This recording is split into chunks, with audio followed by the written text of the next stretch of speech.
times have changed for everyone, and especially our generation. Everyone is a multi-dimensional creative, and I think moving into the future, that is the way forward.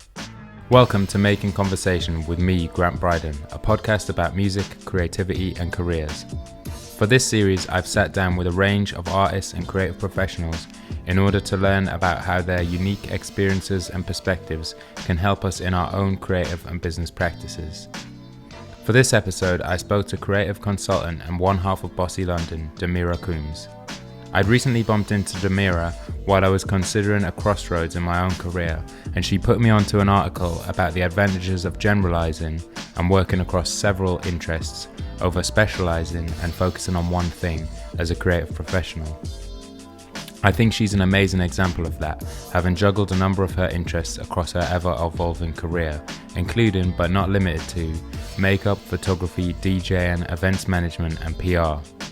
We spoke about the role of a creative consultant, taking the dive from a stable job and regular income to go freelance, and being an introvert in the music industry.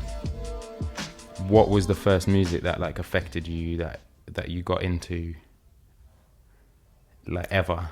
Well, ever. Okay, Yeah. So I'm from a really musical family. Okay. So my mum and dad, I grew up listening to everything from probably our family band is Steely Dan.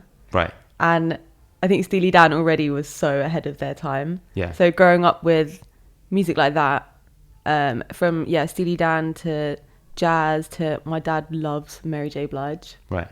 Has all her albums. Yeah. And being really free to listen to whatever I wanted, and also exploring all my parents' CDs, because when I was super young I didn't have anything of my own. Yeah. And I just listened to all their stuff, and some really obscure kind of jazz stuff like The Weather Report. They're Herbie Hancock. Right. So that's the kind of stuff I grew up on. Yeah. And then I would say probably the most prevalent for me is Steely Dan. Right. Yeah. And when you say you came from a musical family, were they fans or did they make music, or what was their involvement? My dad is a drummer. Okay. And he used to be in a band. Which band? They're called Steelers Wheel. Okay. And they did that song, Stuck in the Middle with You. Okay. Yeah. So they did that song, and my brother's a drummer, my granddad is also a drummer. And then my mum is just my mum and dad met from bonding over music. That's how they first really got on. And that's my musical background. Did you ever play any music? I did. I learned piano for a while, and then I hated my piano teacher. Right. And I really wished that I'd just got another one. Yeah. But my parents were like, oh no, she's not into it. But I really, really regret not pushing for another one. But when you're a kid, you're just like, I don't have to do anything after school. But yeah. I did that. I did cello as well. Right. And then I wanted to learn how to play guitar. And my dad, he's super talented. He's a drummer, but he can, sonically, he can kind of do anything. So he can listen to a song and then be like, oh, I'll play it on piano or play it on guitar. So he would just teach me stuff. I'd be like, I want to learn this song. So then he'd listen to it a couple times and then teach me how to do it. And then I got bored of that, and now I just don't play an instrument. Right. Which I really regret. What was the first music that you started to bring into the house? Craig David. Right. That was one of my favorite albums, I think. And I was super young. I loved Backstreet Boys. And what else? Billy Piper. Of that time. Yeah. Compilation tapes. This Is Now 21 or whatever those. Yeah. That kind of stuff. But yeah, I don't really think I had much to bring to the table in terms of good music until I was a bit older. Right. And where was it that you were growing up with? So I was born in Malaysia. Right. But then I moved to England when I was 6. We moved to West Sussex, to a place called Bognor Regis. Right. Know, ever heard of that? Yeah. It's terrible. And then, lived lived out my teen life there. Yeah. Always wanted to get out, always felt like a bit of an outsider. And then, I came to London when I was 20. Okay. Yeah. When you were younger and like people talk about what they want to be when they grow up, what did you want to do? I never knew.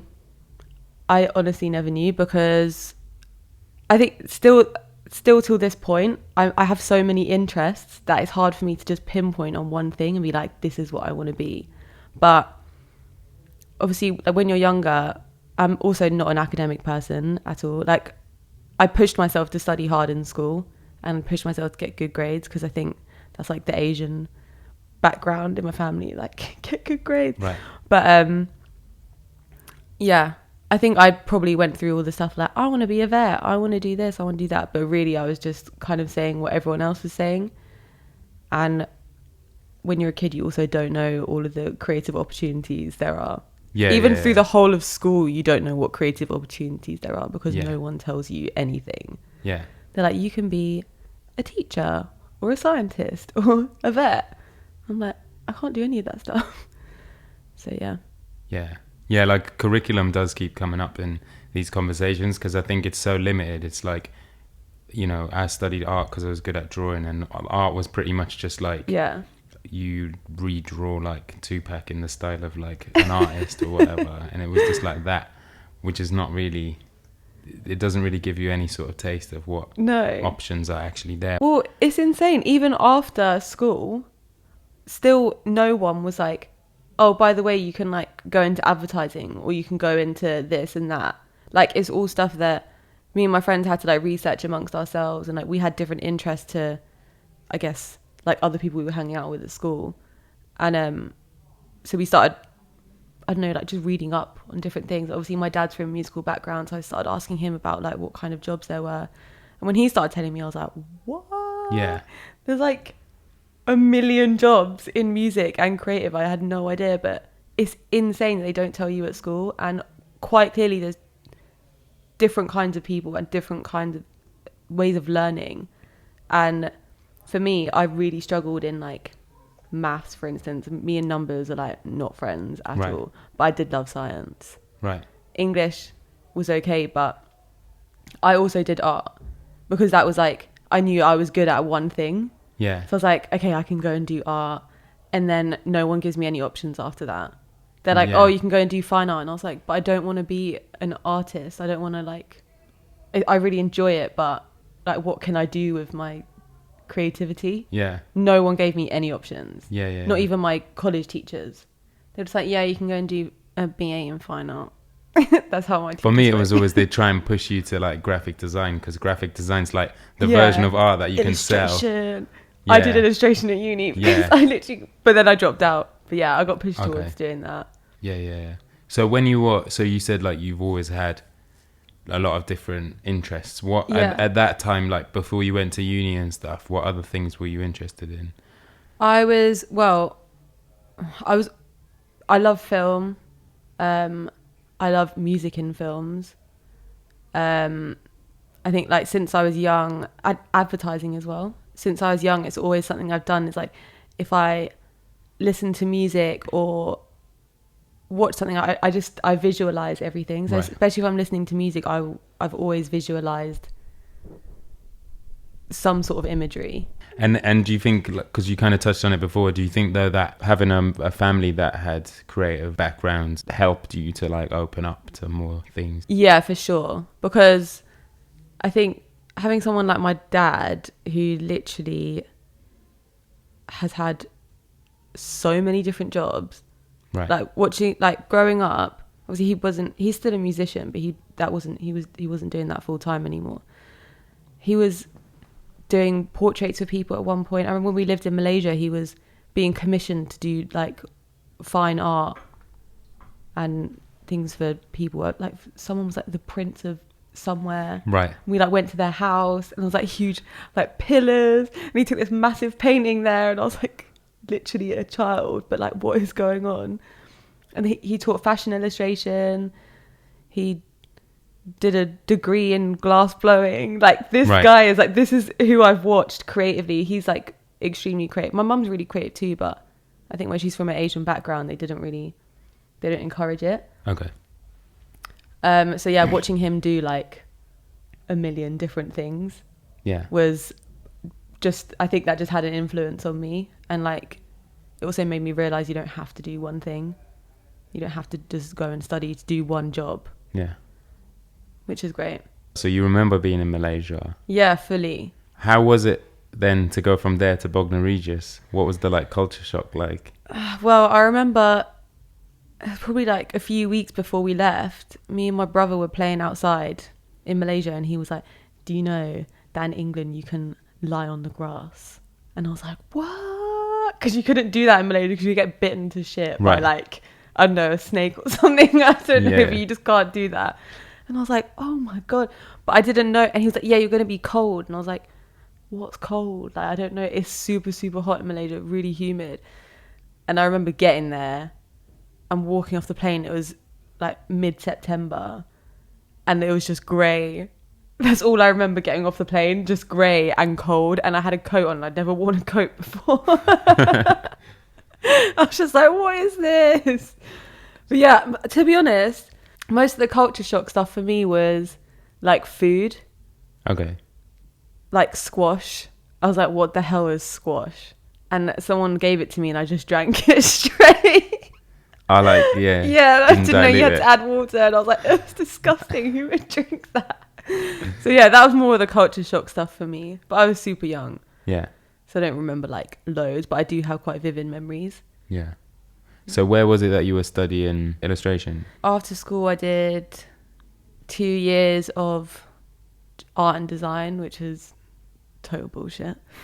And then got forced to be like, you have to go to uni. Everyone made me feel like, if you don't go to uni, you're a failure. And I was like, but I don't know what I want to do. Yeah. Like everyone like had their paths and I was like, I still don't know what I want to do. So I ended up doing illustration. And like, that was it's a place called Northbrook Uni. It's like part of the University of Brighton, literally in the middle of nowhere. I did an art foundation there and it was so fucking good that I was like, I might as well just stay here and do my uni course. So it's only a foundation, so it's like a couple years. And I started doing it. First year was like okay, but still really restricting because I'd get the teacher telling me, no, you need to like you need to have like one style. And I was like, I don't have an illustration style. I can just, whatever comes to mind, I'll draw. Yeah. Or like, I'll draw it in the way that I see the final piece looking. And they would always, I don't know, I always had negative feedback from that. Right. But then there'd be some people in my class who only drew manga. And he'd be like, this is so great. Every time I'd be like, fuck you. Yeah. You're literally drawing manga. Like, you're so unoriginal. Yeah. But yeah, the one thing that I loved was life drawing. Right. Life drawing really pushed me to progress in my actual, like, artistic skill. Okay. Like, I got so much better at drawing and observing. And then they stopped that in second year. And I was like, cool, I'm done. I'm out. I'm literally leaving. And I basically taught myself how to do makeup, and then I started doing makeup here and there for people, and then got a job as a makeup artist. Okay. And then moved to London. How did you teach yourself? Was it like YouTube and stuff? Yeah, YouTube. Yeah. Like obviously if you're like artistic, it's a face is a blank canvas. Yeah. And it's actually still something that I really, really love. Like I love, like I always sit there on Instagram, my explore page is like pretty much all makeup stuff, which I don't think people would expect of me. Yeah. But I'm like, oh my God, I love this shit. But yeah, it is a canvas, and it's so creative, and it's so different. People have to do it so differently. So yeah, I taught myself how to do that on YouTube, and then yeah. How did you know that you were going to be able to survive when you made that transition to like moving to London to do makeup? Because I had a job in a place called Space NK. Okay. And that enabled me to, I could do that and I could do freelance work. And then I ended up just not doing freelance work because I realised I really wasn't enjoying it that much. Okay. And I wanted to, like, being on shoots and stuff, I was like, I want to be the photographer, or, like, the director of this. Like, I want to be, because I'd be on shoots and I'd do BTS, and sometimes the photographer would be like, oh, can you, like, send me that picture? And I'd be like, why? Right. Because they wouldn't have come round and got the same angles as me. But yeah, I was always like, I want to do photography, I want to do this more creative side of it. So then I actually started moving into playing around with photography. Yeah. And just doing my own kind of shoots, and I still do that now. Yeah. Like, I love photography. It's like, it's just a passion of mine. It's not, I don't think I'm good enough to do it as a job, but I love taking photos. Yeah. And that's just how I see the world. Yeah. Like, if I'm like in a car, I'll be like, oh my God, why don't I have my camera? Like, looking out the window, or like just seeing like little viewpoints everywhere I go. That's how my brain works. It's quite airy fairy. Yeah. So Space NK, it's a shop, right? Yeah. Still my favorite shop. Right. Even though I worked there, and like I had a good time, and it was a good probably transition point for that time in my life. But I was also thinking the other day, I was like, I think I used all my like best brain cells at that age, because I consumed so much information when I worked there. Like, it was so scientific. I had to know like the basis of skin science and like how the body works. Right. And I had to know 5 ingredients in every single product in the whole store, which is insane because there's so many. But somehow I knew everything. Yeah. And now I can't remember shit. Literally. And I was like, why do I still know all this stuff? I wish I had the opportunity to be doing something creative at that age, because I feel like I would have soaked up more information then, but instead I soaked up that information, which isn't like the worst thing in the world, but can you still do it if you go into their store? Do you still probably know I'll still pick it up and be like, this is squalene. It does this. But yeah, I still love skincare and makeup, so it's a deep passion of mine. And so from being in that store, was the shoot you were on through being there, or was it the freelance stuff you were doing? No, it's freelance stuff. Like, I ended up not even doing that much when I got to London. I was doing more stuff at home because I didn't really know that many people when I moved here, and I lived in Streatham Hill, which was so far away. I felt so far away from everything, and I just didn't really do anything. It's actually pretty depressing. Yeah, so I did a few bits here and there. And like sometimes I'd meet like clients in store. I used to do makeup for this princess, Arab princess. Okay. Like in Knightsbridge, she'd just call me and like, I need my makeup done tonight. So I'd just go there at like 8 p.m, do her makeup, and then she'd go out and do something. It was so random. Yeah. I just remembered that. But yeah, there's more stuff like that. That's why I was like, I really don't want to do this anymore. So what was the next step then? From the kind of shoots and you wanting to be a photographer, what happened next after the makeup stuff? So I quit my job. I think I moved home for a bit, and then I was like, I'm not staying here. I literally want to die. It's so boring. What made you quit? What made me quit? Oh my God, this is a really long story, so I'm not going to go into it. But there was basically this crazy like scammer guy, who was like talking to my dad about starting a label and all this stuff, and he wanted me to do the A&R, and I was like, whoa, A&R, I never thought of doing that, but actually that makes so much sense. Like, in my spare time, still till now, all I do is research new music. Mm-hmm. So, and I made playlists and stuff like just out of passion, and I was like, this is perfect for me.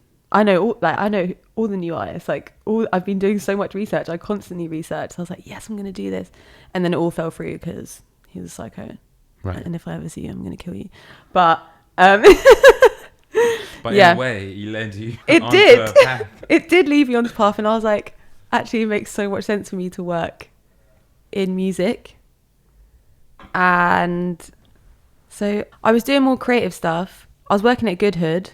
I moved back up, and I was working at Goodhood, and that's where it all kind of started, because I was around creative people. I made a really good group of friends, and we were all super young, so we were like pushing each other to be like, you go and do your shit, I'm gonna do my shit, like we can all do this together.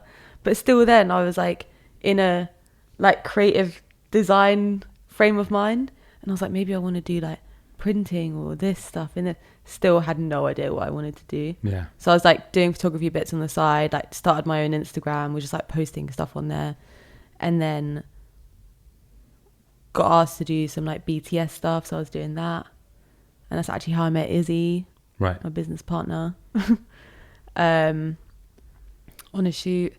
So yeah, that's kind of where it all began. Yeah.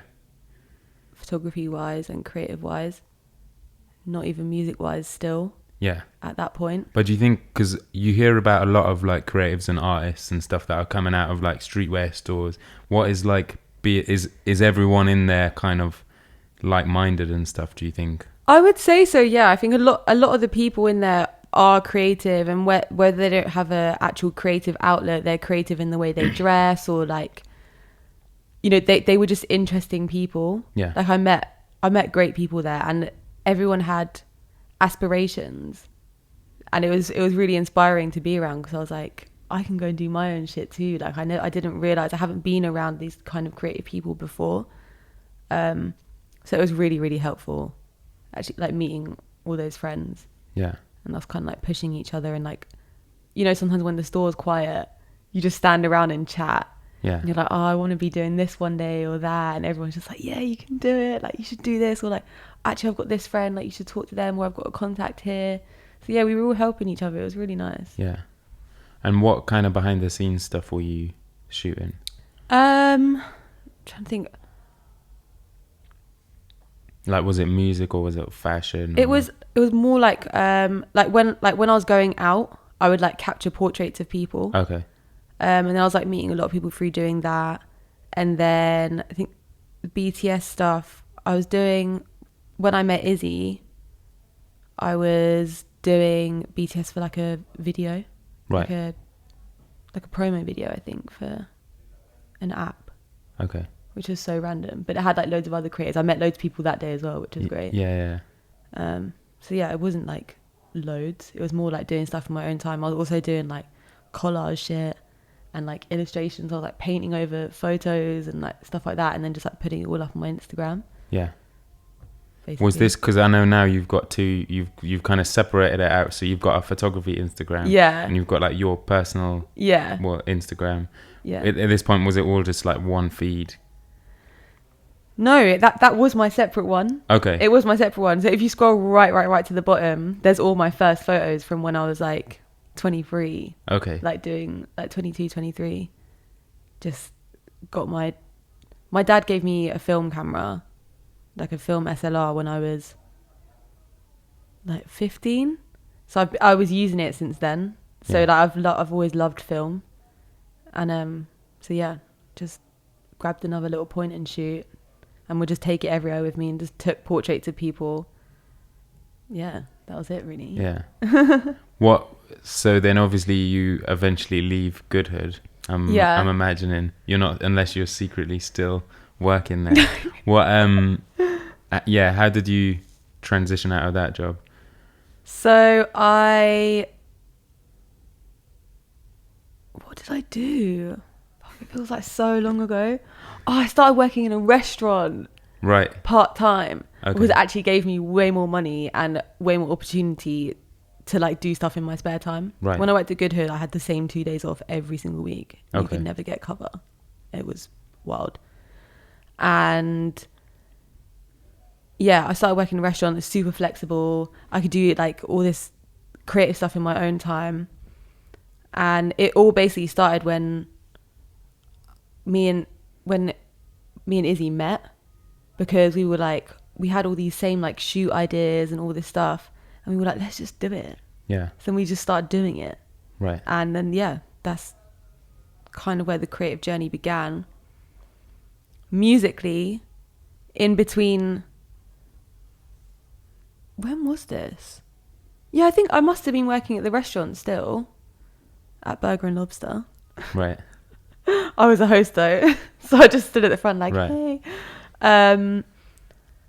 I started meeting people who were doing A&R, people who worked in labels. Right. And that helped me loads. Yeah. I didn't really realise, but I was like, right, I'm just going to reach out to these people, and I'm just going to, people like, you know, just reach out to someone, ask them for a coffee. Like, most of the time people do say yeah, and I was super scared because I was like, I don't know anything about working in music, any jobs in music, nothing. So I was literally just going to pick these people's brains and be like, how did you get to where you are? And what would you advise for me to do? And I think the best meeting I had was, he used to be the old head of A&R at Virgin, and he was like, I want to hire you as an A&R, but also I can see that you're so much more. And at this point I had no idea about like any creative jobs. He's like, you should be a creative consultant. Mm-hmm. And I was like, what is that? He was like, just go and research it, and honestly I think this is what you should do. And that was the best piece of advice I had, because it just opened up a whole new world of like all these jobs I didn't know existed. And it was putting my musical knowledge and my creativity together to guide people, which still like it's hard to get into, and it's hard for people to see like your skill if you don't do necessarily one thing. But I think over time that's still the thing I enjoy the most. What is a creative consultant then? Well, for me, it's creative guidance. It's an overall creative view of a project, or, you know, of like an overarching creative, or guidance on something really small. I think even just like an opinion from your own knowledge. For me, creative consulting, it uses all of my knowledge in music and creatively. Like, it uses all my skills, even from down to things like makeup. Like, a lot of the time if I'm doing like the creative for a video, I literally think of all aspects. I'll think of the color schemes, the locations, the makeup, the literally like all aspects I think of. So yeah. Is that sometimes hard, because I guess it's your opinion, so sometimes especially if you end up in a bit of an argument with somebody about it, it's ultimately two opinions, and you can start to doubt your own. Is that ever difficult? Or I mean, I doubt myself constantly. Honestly, I do. That's still something that I struggle with, but I think I just have to believe that people have worked with me because they want my creative input, or they want to share my vision. So I'm like, no, I'm here for a reason, and I have all this knowledge for a reason. Like, I didn't just, it hasn't happened by chance. I don't think. So yeah. And is creative consultant, is that the job title? You know, when people ask you what you do, and like, it's difficult without launching into a whole like autobiography, it's difficult to tell someone what you do. What do you generally say? Is it creative consultant? Because you obviously do way more than that even. I mean, for now, for now that is what I say I do, but that's not my vision. Like, I didn't even realize probably up until a few months ago that I was like, I actually think the perfect job for me is to be an art director. Because every single thing I do, I'm so meticulous in everything. So that's down to the way my room looks, down to the way I do my makeup, down to the way I dress, or like put things together, or like look at things visually, or put colors together. I'm just super meticulous, and being an art director is all about spotting details, or like making sure that all the details are covered. And I only found this out literally a few months ago, that this was what an art director did. And I was like, oh my God, that is my perfect job. So for me, that's what I'm trying to do in the long run. Like, that is what I would want to work towards. To do that freelance. It just makes so much sense to me. To like make sure that everything from the music to the visuals to like literally the smallest things are all consistent and all that everything makes sense as a whole. Yeah. I can do that. But do you think even as an art director you'd be sort of like restricted? Yeah, because you also DJ, you like manage events, you do all this other stuff. Do you think that you need to have like a job title that sums up what you do? No, not necessarily, but I do just think I would really enjoy it. Right. Like, I mean, I can't even speak on it because I haven't. I have done it naturally in everything that I've done. Yeah. But I haven't done it as a job title with someone paying me being like, you're an art director on this project. But because I am meticulous and I enjoy all the small details and things, I do think that is something I would enjoy alongside everything else that I do. So from being given that advice that you'd be good as a creative consultant, like you said, that's like a hard thing.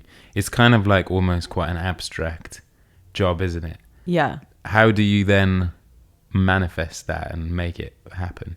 I think working in music and being a creative consultant, you have to find your own project to work on. You have to find an artist that you really believe in or that you really want to work with or you align with creatively, and you just start doing it yourself. Yeah. You start working with them, you become a team. And yeah, it is super abstract because when someone first said that to me, I was like, what the hell? Like, what? Yeah. Like, what are you telling me? What am I supposed to do? But then they were like, you are the creative guidance to an artist. And I was like, oh, yo, that makes so much sense for me to do. Like, because I see everything as a whole. Yeah. So I align the music with visuals, just like I have done since I was a kid. Yeah. Of like listening to something and visualizing what it would look like. It's the same thing, but doing it and helping someone develop and watching them grow. Yeah. Which is what I love ultimately, is like pushing people to progress and to help them in their journey. Yeah. How do you like find those projects? Because I'm guessing a lot of smaller, newer artists need that service but don't necessarily have budgets. Yeah. So a lot of the time it was actually just like conversations with my friends who were artists, stuff like that, and they'd be like, I want you to do this, or I want you to help me with this, and then things would never really come into fruition, but it was always me kind of like just guiding them or giving them advice or like sending them an artist to do their artwork, being like, actually this would like align really well with you, or I thought of this the other day. So it was more just like helping people, which obviously I don't mind because I have other stuff going on. But yeah, doing it as a job has been really, really fun and really rewarding. Like, been working on this girl band 303 for the last, oh my god, I think it's been like a year and a half now. Right. That's mad.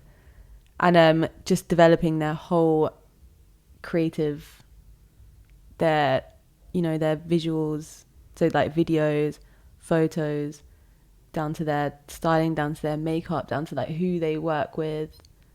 That is super rewarding for me because it touches on all of my interests, everything I'm interested in. So I can be like, oh, I know the perfect person for this, or like this would work really well for this song. So yeah, it's great. How did you get involved with 303?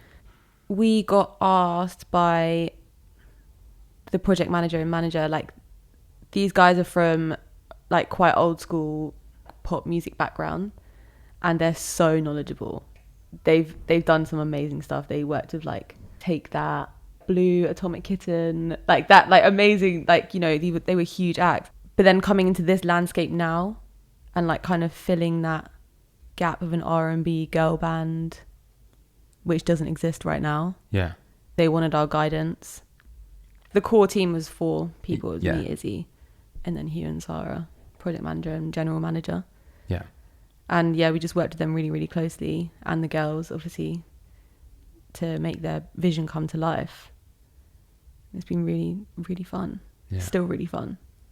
With something as abstract as creative consultancy, some people aren't necessarily going to understand how valuable that is? How do you make people understand it, and how do you work out how much it's worth? It's really hard. Firstly, to not undersell yourself. Not undersell, but not, what's it called? Undervalue. To undervalue yourself, because I think you do realize there's not that many people who can do what we're doing or have that necessary knowledge to give the advice that we can. So you do have to put a price on it. But like coming up with that price has taken us years to be like, oh, actually we don't need to do all this stuff for free. Like we can charge for this because no one else is doing it. So yeah, it's taken a while. And yeah, you do have to, especially when you're working with labels, things like that, you honestly have to constantly convince people. Yeah. Like, no, this is the right thing. Guys, trust us. Like, we're working with everyone on, like, at ground level. Like, we know what's working and what's not. It takes so much convincing. It is hard work. Yeah. Yeah. And for people to cough up the money as well, to actually be like, to pay for your service is quite a hard thing to do. But yeah, you just got to bite the bullet and do it. Yeah. But there's no one else who can do it. So you either want me or you don't. Yeah. So. Did you have to get to that point, did you have to do a lot of free work and stuff, or? Yeah, I think like in the beginning, building up your portfolio in those early days, like you do favors for each other, I guess. You work with young creators, you're like, I'll do your photos and you'll have this on your portfolio, etc., etc. So yeah, a lot of it was exchanges of work or doing stuff for super cheap to make people realize that you can do it. Yeah. But then it's a hard balance between making that jump from doing stuff for like super cheap fees to then being like, actually, no, we're going to charge a proper fee now, because you start working with agencies and stuff and you're like, these guys are charging tons of money. Yeah. And we have more knowledge than them. Yeah. So it's like, when we started seeing that, we were like, okay, no. Yeah. Because they're coming to us for advice, but then they're getting the money. Yeah. So no. Yeah, because I think especially in music, and especially when you're actually a music fan, it's easy to just be like, I love this artist, I want to help them out, I want to be involved in this project, and then you end up undercharging or doing it for free, and then you, like you say, you realize that everyone else involved is getting paid and you're not. Yeah. Yeah. Is that a thing that you've had to sort of struggle with figuring out? Yeah, definitely. And I think now we've definitely got the balance, but it's still hard. Like labels will come to us, and I'm actually so sick of it, will come to us with the smallest budgets and ask for the world. Yeah. And sometimes we'll do it as a favour because, you know, we're friends with the artist or we want to work on that project. But it is something that I'm not doing again. Like I cannot deal with it, because especially when you work with labels, you have 10 to 15 people on an email thread going, oh no, can we change this? Oh no, I want this. Actually, oh, I've asked this person this, and then coming back to you at 8 p.m, 9 p.m, midnight, and for literally the smallest fee. I'm like, I'm not getting paid enough for this. Yeah. And these guys expect so much. So yeah. Are you able to establish a certain level of creative control when you do these things? Because I think it's like you say, when there's 15 people on a thread, you can come in with the best idea, but then by the time it runs through that thread, diluted, it's just like some weird sort of mishmash of everyone's ideas that just doesn't really do anything. Exactly. How do you stop that from happening? I think it's definitely something you have to lay down in the beginning. The best jobs that I've done is when we've had full creative freedom and people who really have given us the trust to be like, here's the budget, go and do what you want. And that is the best, because we run everything ourselves. Everything runs smoothly. We know what's going on. We will report back to them when it needs to be done. Yeah. But it's not a constant, what's happening with this? What's happening with it? You don't need to chase us. Like, we have absolutely everything under control. Like, just leave it to us. So yeah, I think it's definitely about laying it down in the first conversations and being like, if we move forward with this is how we work. Yeah. And a lot of people are like, yeah, and they agree, and then they don't. they don't comply. Sometimes do you have to be hard and go like, this isn't working, we're going to get off this project now because the ideas are getting diluted? Or Yeah, there's been a couple of times where we've had to really fight our corner, but I think eventually people were like, no, you know, we hired them for a reason. Yeah. We hired like this creative and their network. Because when you work with Bossy, you don't just get the creative, you get our whole network, you get our knowledge of everything. So it's a whole package. Yeah. Really. And also if the project comes out kind of weakened by all of this kind of conversation, that I guess that reflects on you as well. Exactly. And it's not something you want to exactly put to your name. Yeah, we will always be honest and be like, that this isn't something that we would put out, or like would want, like we don't want our name to, if it's going to be like this. Yeah. So yeah, you have to be honest, you have to be hard as well. Yeah. Everything's kind of turned into we and us and they and yeah, I know now. It's just because I'm so really... I think we need to go back to like so you met Izzy on a shoot and started working with her. When did it become Bossy London? When did it become a thing? About 3 years ago. Yeah. So how long had you been working together, and how did that sort of come together as a business, as a joint venture?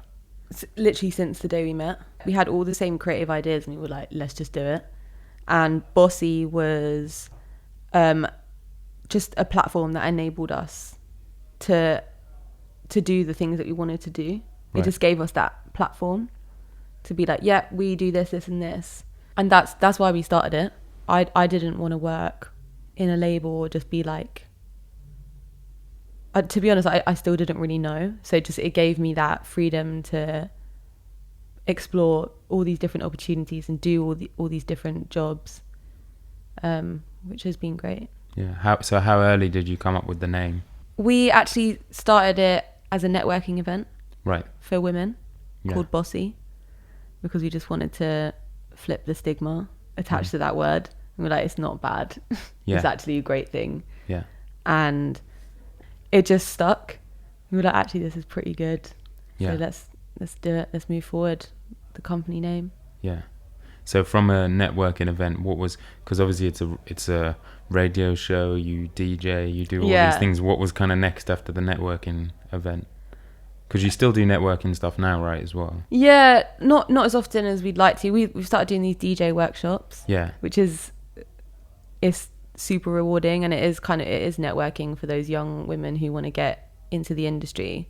We're opening up that space for them to be like, here's somewhere for you to come and learn how to DJ, no judging eyes on you, no guys who are just there for like to hang out with a girl or be a creep, just to literally fully learn the logistics of DJing.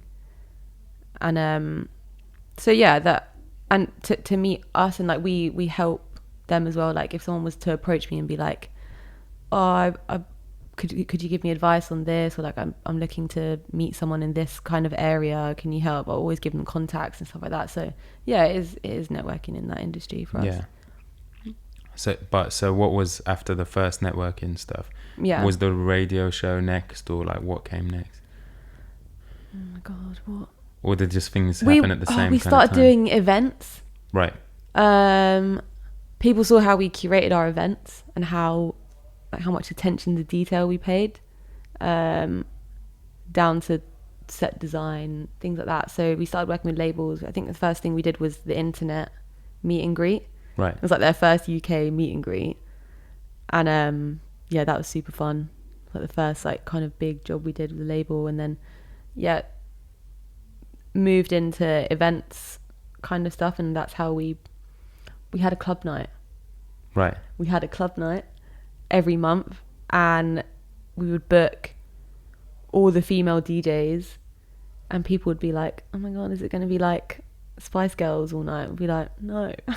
Come. It was like AG, Snoochie Shy, Emerald, like all these girls at this point who are just starting their careers and playing like the hardest sounds, and guys would come and be like, what the fuck, this is mad. We'd be like, yeah, I know, it's mad. Like, you know, stop judging everyone just because they're a woman that they can't play the same, if not harder sets than you. Like, so yeah, we started doing that, and then we started off with the female lineups, and then obviously it's about equality, isn't it? So we were booking male and female, and yeah, that's how we really got known, I think. Right. How we developed like our network and our following from those parties. Yeah.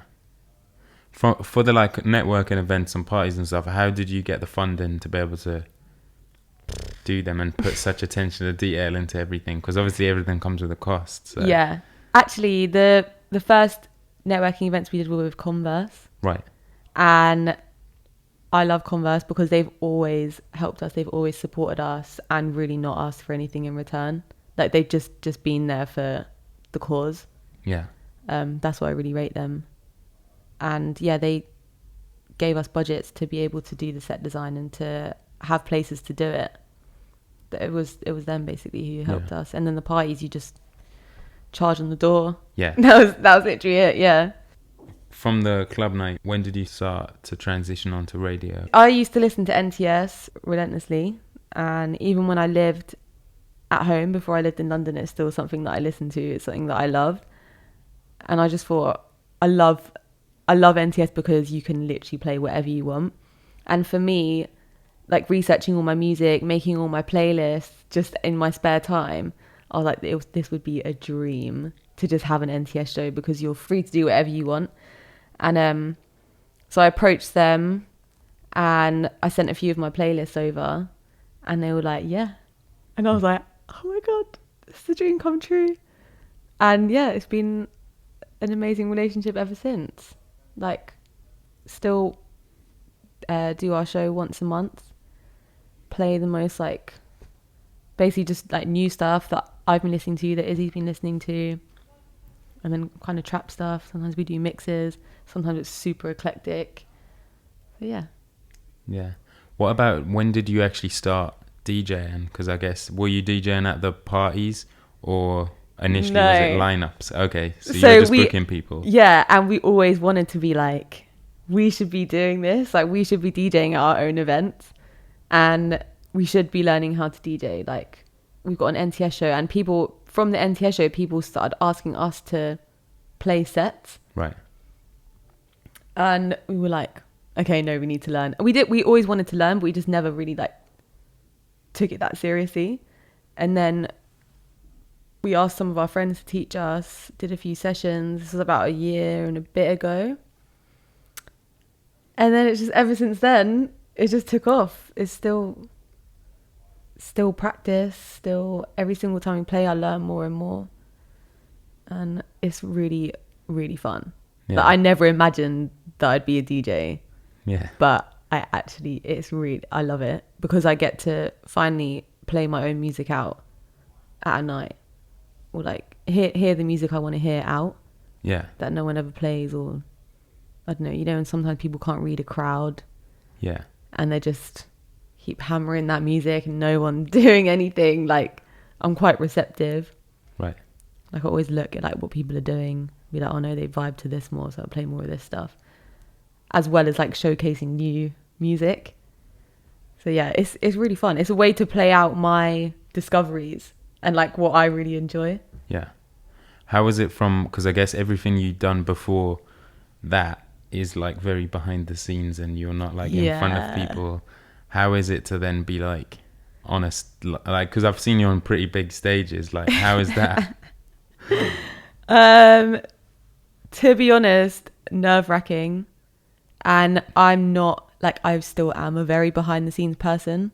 Like, I love being behind the camera, behind the creative, all that kind of stuff. So being in front of the camera, especially like doing shoots or like having people take videos of us, or literally all eyes are on you, especially when you're doing a set on a big stage or you're opening up for someone.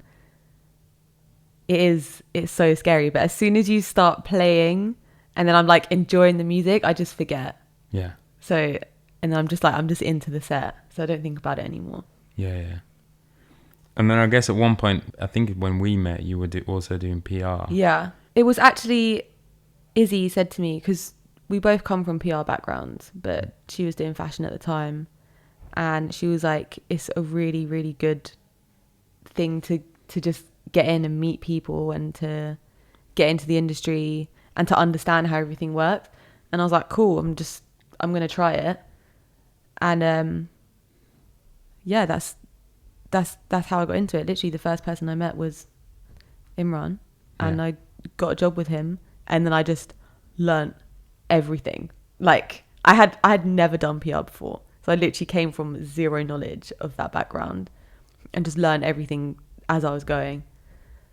And it was, I would recommend that to anyone to start off on. No matter if you want to get into the creative industry, or even if you just want to grow your network and like have understanding of how not just creative but like fashion, brands, like how everything works behind the scenes, do that job, even if it's for a year.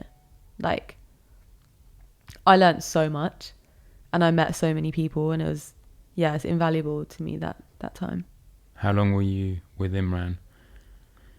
It's about a year and a half. Okay. Yeah. And what kind of campaigns were you working on there? We were doing like, I jumped on basically when J Hus was taking off, and working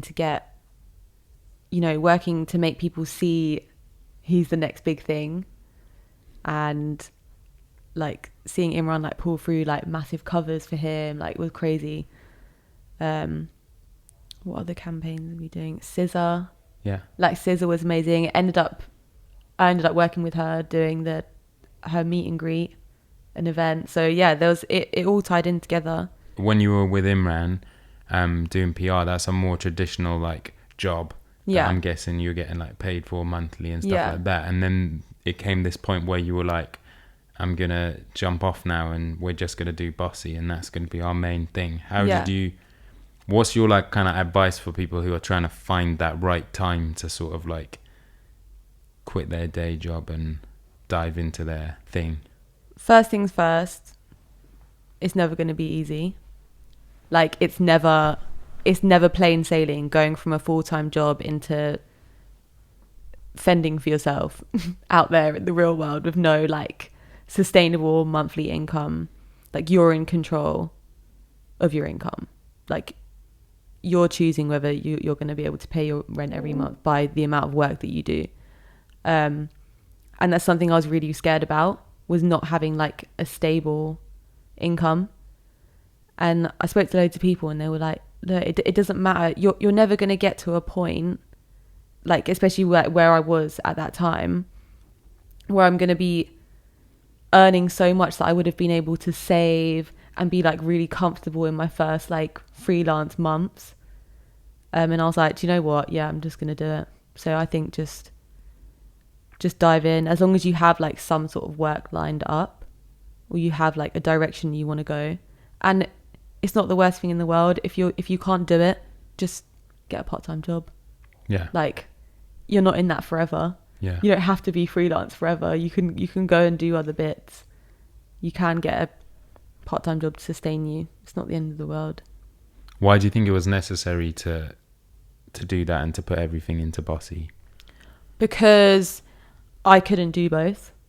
It got to a point where I was working honestly until like midnight every night, because I'll be doing the PR stuff all day and then I'll go home and I'll be doing all the Bossy stuff. And I was just like, I am physically exhausted. I can't even think straight. I'm spreading myself so thin that I'm not being able to give my best put my best into everything that I'm doing. And I hate that so much. Like I'm such a perfectionist. So I was like, if I can't do this properly, I don't want to do it. So yeah, I was like, I had a break. I went to Japan and Malaysia, and then I came back and I was like, I'm ready. Let's go. At what point it might still not be, but I'm guessing it is Bossy some sort of formalized company now? We registered as a company when like years ago, right. When we like first started it, we just did it on Company's House. Yeah. We're like, we're a company, but obviously there was like nothing really going on. But yeah, now we're a full-fledged company, business account, everything. Yeah. Mad. What would you advise for people who are trying to set something up like that? Because like I think there's different times to do different parts, isn't there? Like you don't necessarily, if you have an idea today, need to like fully register it and get a business account and all that. No, of course not. I think if you have a business name, register it on Company's House. It costs like, I can't even remember. It's like peas, nothing at all. Yeah. Just get it started. Doesn't mean you have to do anything. Your company can be dormant, but you own it still. At least no one else can take that name. Don't get a business account until you actually have money coming in. You've got to start doing your own taxes and you're actually earning like a full income being freelance. Yeah, or maybe it might be advisable to get a business account. I don't know. Maybe we did it the wrong way around, but still we've gone into this blind. Like we don't know how to start a business or like do all this stuff. We've just done it because we had to. Yeah. And getting an accountant really helps. Yeah. I love my accountant so much. He's so great. How do you structure it in terms of like, you know, if a DJ booking comes in, I'm guessing that money goes into the Bossy account. Yeah. And then do you guys just get a sort of salary, or how do you sort of work that stuff out? We're still like, there's no exact amount that we get every month. Right. Like it really depends on what we've got going on. And that's why you just get no days off. Yeah. You just got to work constantly and like be putting it out there that you want to work and that you're available to work. There's no like certain amount that I'll get each month. Yeah. So I literally just live month to month. Yeah. It may seem glamorous, but on the gram, yeah, as does everyone's, but no, it's not easy at all. Yeah. I'm still living that like freelance life, like going month to month, like what am I doing? But so you said the no days off thing, how is that? Because you've got to take some time out to... Oh yeah. Like for me, I fully switch off in the evenings. Yeah. Like I won't answer, like obviously if I have to, I have to, but I'll really like take that time to switch off. Like I don't really use my phone in the evenings. I don't really go on Instagram in the evenings. Sometimes I automatically look at my emails as the first thing I do, but it's like by default, I'm just like click on it, like open my phone, go on emails. But yeah, I've kind of learned to like really separate my time. You really have to make the conscious effort to be like, no, today I'm going to relax, or I'm going to try to relax and just not think about it. It's hard. Yeah. But obviously if you're generating your own income, you can't just be like, yeah, I'm going to take like 3 weeks off and chill. Yeah. You just can't. Yeah. You literally can't. Like, even if I'm not on emails, I have to keep an eye on everything. I read everything. I'm across everything. So, yeah. Do you ever leave your phone at home or anything like that? No. I wish I could. Sometimes I want to throw my phone out of the window. Just like, stop texting me, calling me. It's not fair. But it all comes with it. And I just always think to myself, it'll be worth it in the end. Yeah. That I'm going to just really, really grind for the next 4 or 5 years. Hopefully get to where I want to be, and then I can kind of relax. Yeah. So that's where my head's at. What's your relationship with Instagram like? Are you on it all the time? Are you addicted to it? Could you do without it? I think like Instagram is a really useful tool. Yeah. And I think when used correctly, it's so great. I do so much discovery on there of creatives. Like I have a whole folder of like, every time I scroll through Instagram, I'll come across, and obviously with their super weird algorithms now, you actually get content that is relevant to you, which creeps me the fuck out. But it's also really useful. So a lot of things come up and I see a lot of new creatives and I just save them, and it's so helpful. Because then I'll be like, oh, actually, this person's going to be perfect for this project that I've got coming up, or this video, or this photo shoot. But yeah, I think Instagram is really unhealthy. You can find yourself sitting on there scrolling for like hours on dumb shit. But mostly, like, I don't even scroll through my feed. I just go on my explore page and watch stupid videos. So It's kind of like how I switch off. Okay. But yeah, I try not to be on it too much, to be honest. and I use it as my tool. It's a really good place to meet people as well. It's so easy to just message someone and be like, I really fuck with you, like, let's meet up for a coffee, or like, I'm gonna be in New York, like, I'd love to meet. Like, it's so easy. I don't think it's ever been that we've never had a more accessible time to meet or approach people. So yeah, I think in terms of that, it's really, really good. Is there pressure for you to post stuff and to make sure that there's like new stuff on your feed and stuff like that? Yeah, I just have to make sure that, because like for me, I think even recently I keep thinking, if I go onto someone's profile, it's you know, you get a first impression within 6 seconds of like, or like two scrolls. So for me, like, if I go on someone's page and they say they're a DJ, I'm going to be like, I want to listen to their music. So I'll like look at videos of them doing that stuff, or, you know, that's what I'll be looking for with their photographers. So I want to look at their work, or I want to look at their portfolio. So I've just been putting that into my Instagram recently, being like, actually, if I was from an outside perspective and I say I'm a DJ, like, you're going to want to go into my Instagram and listen to what I do. So I've been trying to like put that across. And I think before I was just kind of like posting anything on there. So yeah, it is a bit more curated now. You obviously like recently put me onto an article about generalising rather than specialising, which I think was really interesting. And one of the reasons I wanted to talk to you is because a lot of the people that I've had on the podcast have been like people where it is like they're an MC, they're a photographer, they're a DJ. It's like one thing, and obviously that's really good, and they're all really successful in what they do. But there are people out there, and that's not the way that I work either. It's like I do a lot of different things, and I think that it's important to highlight that there are going to be people out there who don't know what they want to do. Yeah. That article, could you kind of sum up what it's about and how it resonates with you? It's on The Guardian as well, if anyone wants to look it up. I guess if you search generalising, specialising, it'll come up. I think for me, that a friend of mine sent it to me when I went to him and was like, I'm stuck. Like, I don't know what to do. I feel like I need to specialise in one thing to be secure in my life and to have that one thing to always fall back on. And for me, it was kind of like the stamp of approval that what I'm doing is working, and like not to worry, and times have changed for everyone, and especially our generation.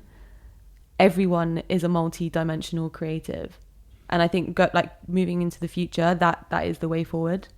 For me, I think to come from the bottom and have an understanding on every level of what everyone is doing on a certain project or a company or a job, to have that understanding, I think, will make you the best creative leader if that's what you want to be.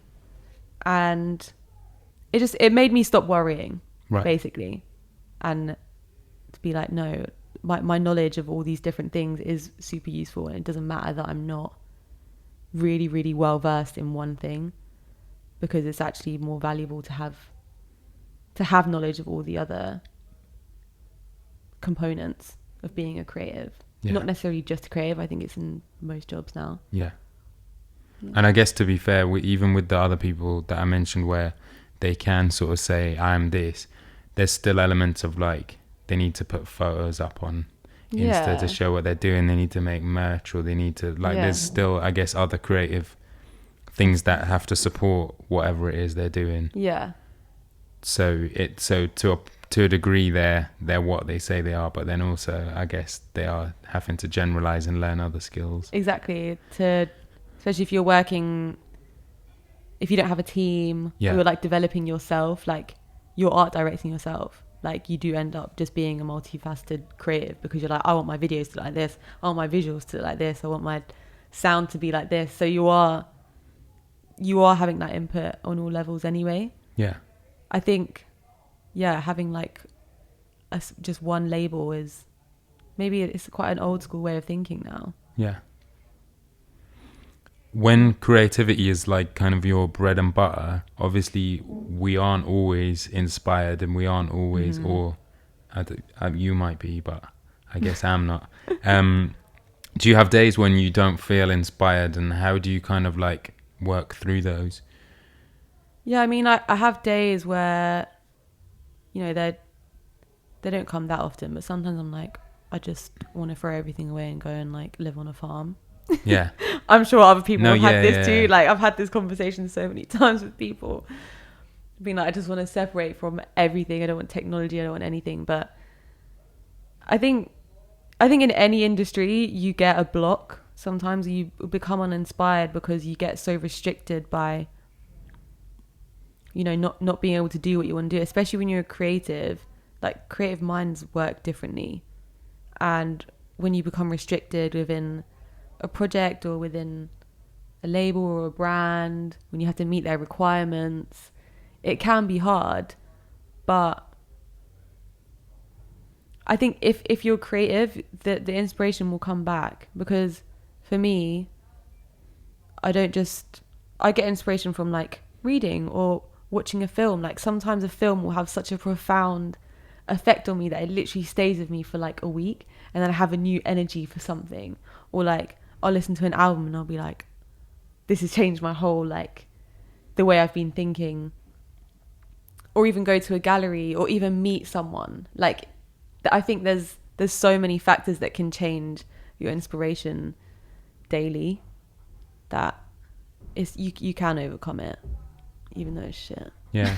Do you find that when you do get something like that, like, you know, I'll get that too, where you've watched a film and something in the film really inspires you, and then you kind of have to like cling on to that for as long as you can, and it might last like a day, it might last like a week. Yeah. But how do you sort of keep a hold of the inspiration once you've got it? Honestly, like, I'll revisit it. Yeah. I'll just go back and revisit it, and sometimes I forget, and I'll find something new, and then I'll go back to that and be like, oh, I forgot about this. I forgot about the feeling that it gave me. I don't know if everyone has that. Yeah. But for me, it's like, it's so intense. Like, if I'm watching something, or like, I'll be so creatively in awe of something that I'll like go and research into it deep. Like, for instance, Interstellar. Right. Is one that I watched it. I think I've watched it like 4-5 times now, and it's super intense film, and I get something new from it every time. Because I'm also interested in science, I was obsessed, and I spoke to everyone about it. I was like, what do you think? Have you watched this? Blah, blah. Then I went and researched it deep, and realized that the director used the same. It was all done on film. They didn't use like, they used barely any CGI. So like, so much stuff was done with green screen, like not green screen, 60-foot projections. Everything was done with the same camera, like. And then I was like, whoa, yeah, done. Like, this is crazy. But like, I'll get moments like that where I'm like, I'll get super into film, and then I'll get super into music. Like, I love Hans Zimmer, and Hans Zimmer did all the music for Interstellar. Right. So then I'll like go and research that, and I'll research all his music. Like, there's so many different like avenues of like when something new inspires me. Like, when you research stuff, do you like record it somehow? Do you keep notes, or is it just you read it and then? No, I read it, and then I guess my brain just retains the information that I find most interesting. Yeah. And that's just all I keep, and then I forget everything else, because I forget shit all the time. Yeah. It's so bad. Yeah. When you build a brand, I feel like sometimes the brand can kind of become this thing that you're almost like locked into your own thing. Yeah. And I just wonder, because obviously, as well as Bossy London, you and Izzy are sort of your own individual creative people. Yeah. Do you ever find that sometimes people want the bossy thing, but actually you can kind of do it in a different way, or Izzy can do it in a different way? Yeah, I think it's hard because we've built this brand together, and like visually, sonically, everything that we do is us. Like, it's our individual taste coming together to make this. But really, we are very, very similar creatively, and that's why we work together so well because we're just on the same wavelength, but we do have like really vast interests and different as well. Yeah, I think like I still do my own bit, she still does her own bit. I think that's something we'll both be doing, is like honing in on our individual interests. Yeah. But do you think sometimes people ever have a sort of incorrect perception of you because they just see a brand? For sure. Like, I think what Bossy puts out of me is that maybe I'm quite extrovert, I'm quite out there, love the camera, all that kind of stuff, when I'm literally the total opposite. I'm an introverted person. I'm a neek. I love science. Like, do you know what I mean? Like, I will go to a gallery by myself and like sit there and like intensely analyze painting. Like, I don't know. I think what Bossy gives off of me is not me at all. And so many people have met me and been like, oh my God, I thought you were like this, but you're not at all. You're so different. And I was like, yeah, I guess you just have to meet me and talk to me. And actually, I'll talk to everyone. Pretty easy going. Because I guess with a brand, it's kind of like that is that sort of cross section where you two meet, and I guess give each other a different confidence and a different level of support. Whereas separately, like there might be a completely different person. Yeah, definitely. We've helped each other loads as well. Our personalities are so different. Like, Izzy's quite out there and I'm like quite quiet and chilled. And we've both helped each other. Like, in different processes of like different ways of processing things, different ways of like approaching situations. We've helped each other loads. So yeah, it's good to have that balance. But yeah, it's hard because you do get lost in it, or like people have this perception of me and I'm like, it's not me at all. So I think if you see my Instagram is totally different to any of that, or like I don't know. I actually don't. Well, Bossy is like a part of you, isn't it? But it's like it's only one part, and then there's like a bigger like person. Yeah, and I think I probably like. I don't get to put all of my creative stuff or all of like the music that I listen to across with Bossy because we've built this brand. Yeah. And like everyone knows us, it's like it's trap and it's bashment and it's this and that, and I'm like, actually I fucking love jazz. Like, I really, really love jazz, and I love so many different kinds of music. Like, I love world music. I love listening to old music from different countries. I have an intense interest in music. That's just literally my passion. But it'd be great to have an output for that. Yeah. For me, I was thinking of making some mixes. Yeah. I'll probably do of just my stuff that I discovered. Yeah. Aside from that. What would be, because you obviously said you're quite introverted, what's your advice for like introverted people that are trying to, because I guess the music industry at least is perceived to be is full of like extroverted people. Like, what's your advice for someone who's introverted trying to get into that? I think go and meet people. Go and meet people one-on-ones for coffees, because then you're literally just there having a conversation with them, and it doesn't become a thing where you have to prove yourself in a room full of people, or you have to speak up if you don't feel confident speaking up. But I think even as an introvert, most of the time, if you're speaking on something you're really, really passionate about, just know that people, they're not judging you how you're talking about it or how you said it. Like, they're actually listening to you. Like, they're listening to your input. And I think for a lot of introverted people, they're scared to speak out because they're judging what. I think for me over the years as well, I'm like, oh my God, what are they going to think? Like, if I say this, or like, and then you just end up not saying anything. But I've learned to speak up, because you're there for a reason. You're in that conversation for a reason. You're in that room, in this meeting with all these people for a reason. So you're well within your right to have your input and to say, to have your opinion. Yeah. I also feel like as as part of Bossy, you guys have been important in kind of introducing the UK to some important acts and stuff that have come over. Like, you know, you warmed up for Rico Nasty when she had that tiny like birthday show, which was amazing. And then obviously you just did the Megan Thee Stallion party. How's that been to sort of be involved from that grassroots level of like these acts that we, I guess, as music fans, we already know they're big because they're already big in the US, but then they haven't necessarily cracked here yet, and they're coming to like smaller venues, and you're kind of working with them from that level. How is that part of the process?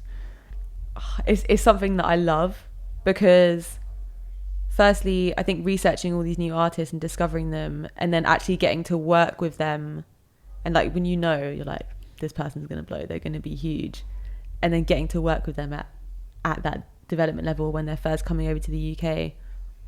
To be honest, I'm just happy to be a part of it, to be promoting them to our network, and to not necessarily even just our direct network, but like people who follow us or are there to discover new music, or, you know, people who like have no idea what we even do, but like we'll be like, oh, what's this? Like it's all a part of discovery. And well, that's what I enjoy just about working with artists and helping develop them creatively, or helping them with whatever they need. It's like pushing them out into the limelight and being like, look, this person's really, really talented. Everyone should look and watch this person and listen, obviously, if you like it. But yeah, I think that like it's a really important part for me, and it's like one of the most enjoyable as well. Yeah. What's the most difficult thing that you've had to overcome across your career so far? I think probably like personal growth, and having the confidence to speak up and to know your worth and to be honest, and to there's a lot. I think personal growth, like it's a constant journey, and I think through doing this, or through maybe, I don't necessarily being a role model, but I've had people come up to me and be like, oh, like, you've helped me so much, like you've made me see that I can do this, or like you've actually had an impact on my life, like I've stopped doing this and now I've started doing such and such, and I'm like, whoa, I'm actually making a difference. And yeah, I think growing as a person, and like growing confidence in what I do, and in talking about what I do, and in meeting people, and that's been a difficult but rewarding part. And then I think like logistically, probably just talking to labels, talking to people, like selling yourself in, like that's difficult as well. But there comes a point where you're like, no, I know my worth now. And what are you most proud of about what you've achieved so far? Oh, that's really hard. I'm proud that I have a company. I'm proud that I work for myself and support myself. I'm proud that I learned how to be a DJ. I'm proud that I can really easily reach out to people and they'll talk back to me, just because of like all the things we have done. Or like we have this platform. I have this platform now to be able to do these things. Like there's not like one certain thing. Yeah. Like one thing. There's loads of things I'm proud of. It's still growing. Yeah. And then lastly, what does success look like to you? Success. I think success for me is being able to do what I want to do and being able to live off it. That is success to me. I think for me, it's quite a hard question to answer because I don't feel like I'm there yet.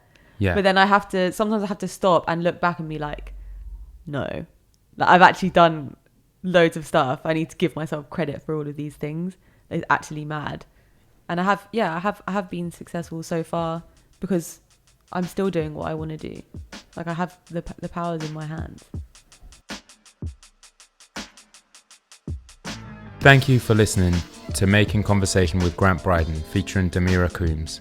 If you like this episode, then please be sure to rate, comment and subscribe wherever you're listening to podcasts. You can find Dhamirah at Diddy Coombes on social media and check out her photography at Dhamirah Coombes on Instagram. You can find me on social media at Grant Brydon. Thank you to Kiki, where we recorded all of these episodes.